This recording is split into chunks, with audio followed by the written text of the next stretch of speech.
राधे कृष्ण आप सभी को। आज की वीडियो में हम सुनेंगे सावन मास की कहानी। एक बार की बात है, एक गांव में एक किसान का परिवार रहता था। किसान की पत्नी का नाम माला था। उसका एक पुत्र भी था जो 8 वर्ष का था। उसके पुत्र का नाम रवि था। किसान बहुत ही मेहनती था। वो पूरा दिन काम करके रात को घर वापस आता था। खेत पर हल चलाता, पूरी मेहनत के साथ और मन के साथ खेत में काम किया करता था। माला भी बहुत ही सुंदर और धार्मिक प्रवृत्ति की स्त्री थी। वो एक सुशील औरत थी। वो प्रतिदिन पूजा करती। जब सावन का महीना आया तो रोजाना भगवान शिव पर जल चढ़ाने के लिए मंदिर जाया करती थी।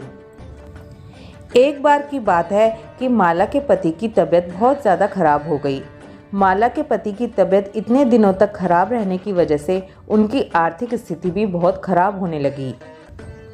माला अपने पति को जगह जगह वैद्य डॉक्टर के पास लेकर जाती, लेकिन उसके पति को कुछ भी आराम नहीं मिल रहा था। उसकी सेहत दिन पर दिन बिगड़ती ही जा रही थी। माला बहुत रोया करती थी और दुखी हुआ करती थी कि पता नहीं कौन से कर्मों के फल से ये दुख देखना पड़ रहा है। एक बार की बात है, माला मंदिर पर शिवजी की पूजा करने के लिए गई और वहां पर जाकर खूब रोने लग गई और भोले बाबा से बोली, हे भगवान, मैंने कौन से पाप किए हैं? आपकी पूजा करती हूँ, नियम पूर्वक आपका पाठ करती हूँ, फिर भी मुझे ये दुख देखने को क्यों मिल रहा है? इधर उसकी पति की सेहत में फिर भी कुछ आराम नहीं आया, लेकिन माला ने अपना नियम नहीं छोड़ा। अपनी पूजा भक्ति उसी तरह से करती रहती थी। फिर एक दिन की बात है, माला मंदिर गई और वहाँ पर खूब फूट फूट कर रोने लगी। वहाँ पर एक साधु महात्मा बैठे थे। उन्होंने माला से पूछा कि बेटी क्या बात है, तुम इतना क्यों रो रही हो? तब माला ने कहा कि बाबा, मेरे घर में मेरे पति की तबीयत बहुत ही खराब है। वो इतने दिनों से बीमार पड़े हैं, जिसकी वजह से हमारी आर्थिक स्थिति बहुत खराब हो गई है।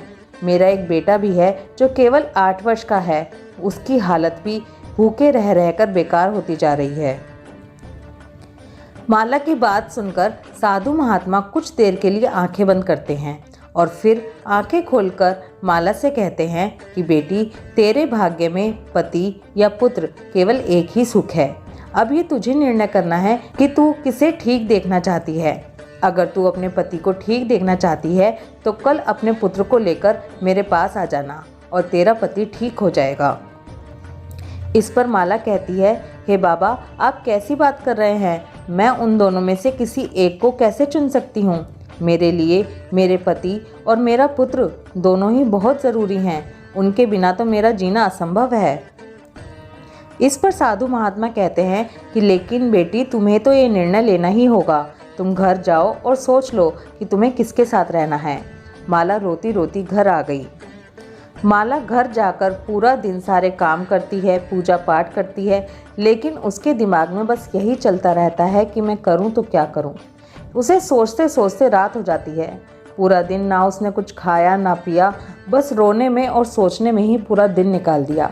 इसी तरह से रात हो गई। रोते रोते माला की कब आंख लग गई पता ही नहीं चला।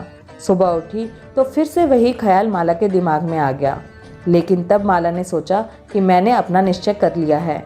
मैं अपने पुत्र को लेकर उन साधु महात्मा के पास चली जाऊंगी और अपने पति को बचा लूंगी। माला सोचने लगी कि मुझे पुत्र भी तो पति की बदौलत ही मिला है। अगर मेरे पति सही रहे तो शायद पुत्र फिर से मिल जाएगा, लेकिन अगर मेरे पति को कुछ हो गया तो मैं क्या करूंगी?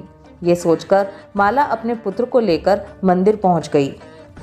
वहां जाकर साधु महात्मा से बोली, बाबा, ये लीजिए, ये मेरा पुत्र है। अब आप मेरे पति को ठीक कर दीजिए। बाबा ने कहा, ठीक है बेटी, अपने पुत्र को यहाँ मेरे पास छोड़ जाओ और तुम घर जाओ। देखना, थोड़े दिनों बाद ही तुम्हारे पति ठीक हो जाएंगे। माला घर जाती है और रोती रहती है। वो अपने बेटे के बिना रह ही नहीं पा रही होती है। रोते रोते अपने पति की सेवा करती रहती है। इधर धीरे धीरे उसका पति ठीक होने लगता है। जब उसका पति धीरे धीरे ठीक होने लगता है तो वो बार बार अपने बेटे को बुलाता है। इस पर उसका पति अपनी पत्नी माला से कहता है, माला, मैं बार बार रवि को पुकारता हूँ, लेकिन वो कहीं दिखाई ही नहीं देता। रवि कहाँ है? इतना सुनकर माला फूट फूट कर रोने लगती है। तब उसका पति फिर से पूछता है, तुम क्यों रो रही हो? रवि को क्या हुआ है? कहाँ है रवि?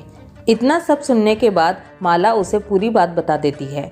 इस पर उसका पति बहुत ही नाराज हो जाता है और कहता है, तुमने मुझे क्यों बचाया? क्या मैं अब अपने पुत्र के बिना जी सकूंगा? मैं अपने बेटे के बिना बिल्कुल नहीं रह सकता। वो माला को बहुत क्रोध करता है और उसे घर से निकाल देता है और कहता है कि मुझे मेरा पुत्र वापस ला कर दो। माला रोती रोती वापस उसी मंदिर पर जाकर बैठ जाती है। माला भगवान शिव के आगे बहुत रोती है और कहती है कि भगवान, मेरी कितनी परीक्षा लोगे। माला उसी मंदिर में रहने लगती है। दिन रात रोती रहती है, लेकिन भगवान शिव की पूजा करना नहीं छोड़ती। भगवान शिव की भक्ति उसी तरह से करती रहती है।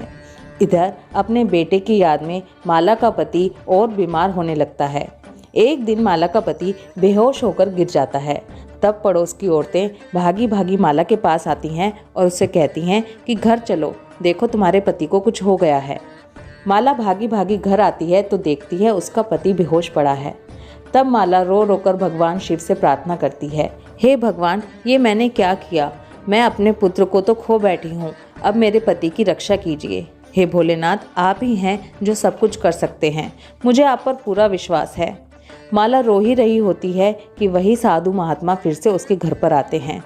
तब माला उन साधु महात्मा के चरणों में गिर पड़ती है और कहती है, बाबा, आपने तो कहा था कि मेरे पति ठीक हो जाएंगे। ये देखिए, ना तो मेरे पास पुत्र है और मेरे पति भी कैसे बीमार पड़े हुए हैं। तब साधु महात्मा अपने असली रूप में आते हैं। साधु महात्मा कोई और नहीं, भगवान शिव थे। भगवान शिव माला से कहते हैं, बेटी, मैं तो तेरी परीक्षा ले रहा था, देख रहा था मुझ पर से तेरा विश्वास कितना अटूट है।